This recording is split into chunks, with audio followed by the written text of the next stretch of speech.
समस्त देशवासियों को इस वीडियो के माध्यम से मैं एक संदेश देना चाह रहा हूँ। आज हम देख रहे हैं सोशल मीडिया पर बहुत सारी वीडियोस आ रही हैं कि देश के अंदर जो आरक्षण की व्यवस्था है, जो अनुसूचित जाति को संविधान के अंदर आरक्षण दिया गया है, उसको बंद किया जाए। हमारे बहुत सारे देशवासी, मैं चाहता हूँ कि वो लोग इस बात को ध्यान से रखें, इस बात को सुने। और मेरे जो भारतीय वाल्मीकि धर्म समाज के भावाधस के कार्यकर्ता हैं, वो इस वीडियो को, मेरे इस संदेश को, मेरी इस आवाज़ को, भावाधस की इस आवाज़ को उन तक पहुंचाने का काम करें कि आरक्षण वास्तव में बंद होना चाहिए। भावाधस भी इस बात को चाहती है, हम लोग भी चाहते हैं कि आरक्षण इस देश से खत्म होना चाहिए। लेकिन जो आरक्षण की जड़ है, जहां से आरक्षण प्रारंभ हुआ है, वो आरक्षण देश से हमेशा के लिए खत्म होना चाहिए, समाप्त होना चाहिए। और व्यवहार में भी, व्यवस्था में भी उस आरक्षण को खत्म करना चाहिए। कौन सा आरक्षण? वो आरक्षण है जो वर्ण व्यवस्था के कार्यकाल से चला आ रहा है। वर्ण व्यवस्था में 4 वर्ण बनाए गए, जिसमें ब्राह्मणों को धर्म की जिम्मेदारी दी गई, जिसमें अक्षत्रियों को सत्ता के पर काबिज रहने की जिम्मेदारी दी गई कि आप सत्ताधारी रहोगे, आप शासन करोगे।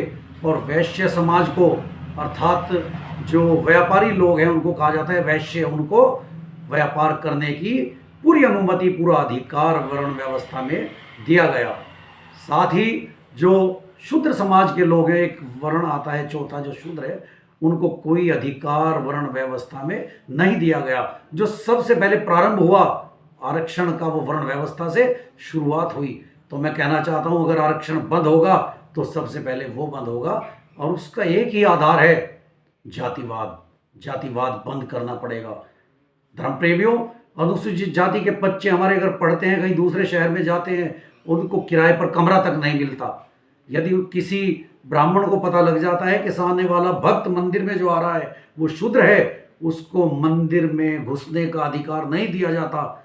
हमारे जो दूल्हे होते हैं, शादी के समय पर उनको घोड़ी पर बैठने नहीं दिया जाता। ऐसी ऐसी घटनाएं, मूछें रखने पर उनकी मूछें काट दी जाती है। इतना शोषण, इतना अत्याचार इस देश के अंदर है, और वो लोग कहते हैं कि आरक्षण समाप्त हो। बिल्कुल सही है। ये जो जातिवाद के नाम पर, वर्ण व्यवस्था के नाम पर ब्राह्मणों ने, क्षत्रियों ने, वैश्यों ने आरक्षण प्रारंभ किया है, हम चाहते हैं देश के अंदर सबसे पहले वो बंद हो, जातिवाद खत्म हो। तो संविधान में जो अनुसूचित जाति को समानता लाने के लिए आरक्षण दिया गया है, वो स्वतः ही अपने आप बंद हो जाएगा।